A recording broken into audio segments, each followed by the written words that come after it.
Hello, and welcome to TV Time Reviews. I would try and make a joke about breaking the fourth wall, but since I'm already talking directly into the camera, that doesn't work too well.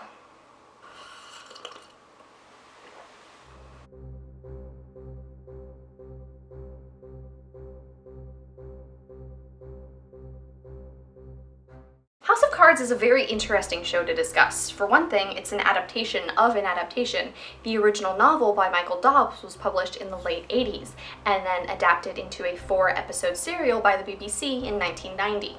Full disclosure, I haven't read the novel, nor did I know the story was adapted from a novel until I started researching the show. But anyway, how did House of Cards even find its way to the United States? It arrived by way of David Fincher, director of numerous films including Seven, Fight Club, and Gone Girl, and the show ended up here largely because Fincher's friends and family told him to do it. No, really. Fincher's parents watched the BBC version and told him about it, and then his creative partners Eric Roth and Josh Donen told him, "You have to watch this. You have to see because someone's got to make this, and it might as well be us." The stage had been set by Fincher, Roth, and Donen, and now what they needed was a showrunner, someone with the right style and experience to adapt this story for American audiences. Enter Beau Willimon, who Fincher and his partners knew from his play, Farragut North, a story loosely based on the 2004 presidential campaign of Howard Dean. Not only was Willimon an award-winning playwright, he actually had a lot of experience with DC and politics, having worked on several campaigns, including Howard Dean's 2004 bid for president. House of Cards has nothing to do with Howard Dean. I'm sorry. What's relevant here is the people who came together to make House of Cards happen did not have television experience. They had written, directed, or produced major motion pictures or stage productions, which both have a very different form of storytelling than a television show. Or they did up until this point. Netflix signed on for 2 seasons of House of Cards before the pilot had even been written, which isn't necessarily unheard of, but is a bold move considering this would be Netflix's first original series. Netflix had dipped their toes in the waters of original content in 2012 with the Scandinavian series Lilyhammer, but they served only as the American distributor of the series and didn't play a role in the actual production. Fincher talked about his first time watching the show after they had finished making the first season, saying, "I sat down and we watched 13 hours from beginning to end, and it's crazy. It's like a book. It's like you read a chapter, set it down, come back, fire it up again. It works in a different way. The pace of consumption in some ways informs a kind of relationship you have with the characters." And Kevin Spacey, who had been a producer on the show, talked about the creative process that went into writing the first season, stating, "We didn't want to do a pilot. We just wanted to tell a story. I don't feel like I'm in episodic TV, I feel like I'm in a really long film." And the show does have a very cinematic quality to it. The use of color, light, and space is very intentional and atmospheric in a way you don't often find in modern television shows.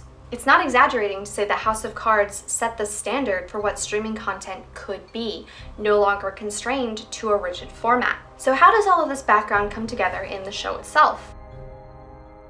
House of Cards opens with a trigger warning. Our main character, Frank Underwood, the House Majority Whip and anti-hero, kills his neighbor's dog. Willimon joked in an interview, "If you're not down for the dog getting killed in the first 20 seconds, then this isn't the show for you." And it definitely sets the tone. Frank is someone who's honestly willing to do whatever it takes to achieve his goals, even when that's something the rest of society would find morally repugnant. This is reinforced again and again throughout season 1 as Frank bullies, manipulates, and coerces everyone around him to get what he wants. The main plot of season 1 kicks off with Frank being passed over for the prestigious cabinet position of Secretary of State that had been promised to him by the newly elected President Walker. Frank decides, screw you and screw Secretary of State, I'm gonna make myself vice president, and spends the rest of season 1 doing just that. Through a series of calculated and intricate schemes, Frank removes everyone in his way, eventually being named vice president without a single vote ever having been cast for him. Part of what makes this so enjoyable is Frank doesn't pull his punches and has no qualms. He knows what he wants and goes straight for it, taking down anything and anyone in his way. Throughout season 1, Frank has been working and sleeping with the young reporter Zoe Barnes. The two characters are using each other, Zoe using Frank to advance her career, and Frank using Zoe to publish stories that will help him in his mission to become vice president. Zoe ends the relationship with Frank towards the end of season 1, having become suspicious about how far she suspects he's willing to go to win. She starts looking into the tragic death of a young congressman, Peter Russo, whom Frank had taken on as a protege. Peter Russo's death was officially ruled a suicide, but Zoe has her doubts and gets a couple of friends and colleagues on board to help her investigate. Unfortunately for Zoe, season 2 kicks off with Frank throwing her in front of a metro train. At this point, Frank has reached his goal of becoming vice president, but naturally that's not enough, so he sets his sights on the Oval Office. The problem is that while there's a lot going on in season 2, focusing just on the main character and storyline, there isn't much to say. There's a conflict between Frank, President Walker, and an old friend of President Walker's who's been funneling money from China through a Native American casino to make illegal political contributions, but I just summed that up in a sentence. There isn't much else to say. Season 2 is where the show's focus begins to shift. Frank's still the main character, and a lot of the screen time is dedicated to his story, but you also get to see a lot of the other characters, including Claire, who plays an integral role in Frank's ascension to president. Eventually, Frank's plots pay off as President Walker is forced to resign after the scandal of contributions from China, clearing the way for Frank to become president.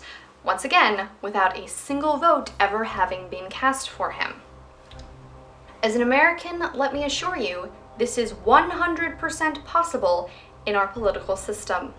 Which brings us into season 3, where Frank is working to secure his position as president and a bid for re-election with an ambitious new jobs program. Also Russia, and not Vladimir Putin. That's a lot of season 3. I wouldn't say there's a significant tonal shift to the show at this point, but it does feel different. Frank has gone from a darkly humorous anti-hero constantly breaking the fourth wall and seeking to achieve his goals to not really much. He has all the power he wanted, but doesn't really want to do anything with it except stay in this position of power. He's still plotting and scheming, but not nearly as much, and he hardly talks to the audience at all.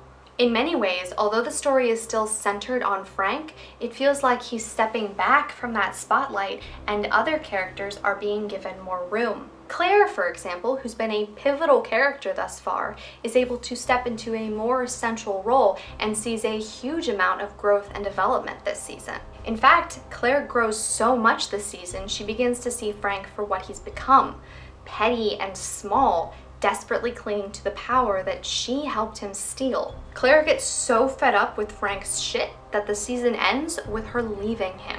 Season 4 begins with the war between Claire and Frank, with Claire trying to outmaneuver and escape Frank, and Frank trying to manipulate and control Claire. This fight gets bad, with Claire refusing to return to DC until Frank gets shot, and only then because she feels she has to, and because she sees an opportunity to take over negotiations with Russia. Frank does stop being an ass, and the two reunite as the power couple they were at the start of the show, with season 4 closing on a terrorist attack and Frank and Claire breaking the fourth wall together. This unity is carried into season 5, where Frank is running for president against the young, charismatic, and just as sketchy as Frank, Will Conway. The main debate this season, aside from whether or not Frank will be impeached, is who his pick for vice president will be. The obvious choice that is eventually made is Claire, the two having proven themselves to the public as a powerful team. Because Frank refuses to be elected fairly, there's a lot of underhanded deals and nonsense with illegal spying to try and steal the election. And when that doesn't work, Frank orchestrates a phony terrorist threat to void the election altogether, leaving the selection of president and vice president up to the House and Senate. Democracy is so overrated. Claire, beloved by the nation, is confirmed almost immediately, and because no one can decide on the president, is sworn in as acting president. Meanwhile, that investigation Zoe started back in season 1 that got picked up by her boyfriend Lucas in season 2 and eventually taken over by her former boss Hammerschmidt after Lucas had been killed trying to assassinate Frank, Hammerschmidt has finally gathered enough evidence to go to print. He doesn't have enough to prove anything concretely, but he does have enough corroborated information to publish, which starts the conversation of impeachment. And plot twist, the anonymous source who gave Hammersmith the final information he needed in order to go to print was actually Frank. Frank had realized on a camping trip for rich white old men that true power wasn't in politics, but in the private sector. So he leaked information to Hammersmith so that he would be impeached and Claire would assume the role of president, then pardon Frank, who would then move into the private sector, leaving Claire in the public sector, and the two would rule the world. I wish I was kidding, but that's almost word for word the expository speech Frank gives Claire at the end of season 5. Oh, and also, the only problem is Claire's not too sure she wants to share power with Frank and doesn't pardon him. Season 5 ends with Claire addressing the audience saying, "My turn," which is pretty interesting considering the setup for season 6. The one thing we haven't talked about, the elephant in the room, is the removal of Kevin Spacey after season 5. Season 5 was released in May of 2017, and 5 months later, the Me Too movement, originally started in 2006, went viral. Dozens of stories were shared across social media and news outlets, including one from Anthony Rapp, talking about how Spacey had made sexual advances at him when he was a teenager. Netflix responded to the accusation almost immediately, and within 12 hours, House of Cards was canceled and Spacey was removed from the show entirely. Later on, Netflix announced that Robin Wright's character Claire would take over the lead role in the 6th and final season, which presents modern audiences with a unique opportunity. Knowing that Claire will eventually become the main character, the earlier seasons can be reinterpreted, putting Claire at the center of the narrative. When the show starts, it's about Frank, no question, but it's also about Claire, both as a partner to Frank and a complex individual.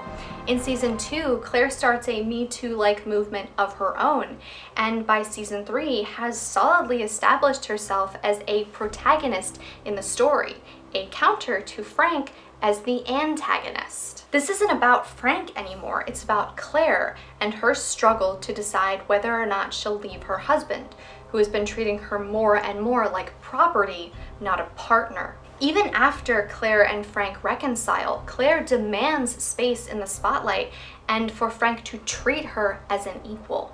As the show progresses, Claire also becomes more aware of the audience, strategically breaking the fourth wall and demonstrating that she is just as much of a main character as Frank. The final words of season 5 say it all. Claire has taken the main character role for herself and is arguably a much better protagonist. While Frank is shown to have emotions, he never feels guilt or remorse for the terrible things that he's done. Rather, he seems to be annoyed at the things that get in his way, even his past. Claire, on the other hand, exhibits a broad range of emotions, including guilt, shame, remorse, fear, anger, even sorrow and love. And what's fascinating about this is the creators never intended for it to happen. Season 6 is clearly set up to be a war between Frank and Claire, and the show is supposed to be about Frank. It just becomes a lot more nuanced and interesting when it's about Claire. All of the previous seasons that I basically glossed over, not saying much about the plot, Claire's storyline in those seasons is much more compelling and enjoyable to watch. So what does all that mean for season 6? Honestly, my hopes aren't that high. Robin Wright is an exceptional actor, producer, director, she's amazing, but I'm not sure how well the show will do without Frank as a counter to Claire. I'll be interested to see what they decide to do in this final chapter and what challenges Claire will have to face, since Frank won't be one of them. What about you? Have you watched House of Cards and are you looking forward to season 6? Let me know in the comments. Thank you very much for watching. If you liked this video, please consider subscribing. I post new reviews every other Thursday. If you'd like to help combat the monstrosity that is the YouTube algorithm, give this video a thumbs up and share it with your friends. And lastly, if you like TV Time reviews, head on over to my Patreon page for more information. Until next time, Couch Potatoes.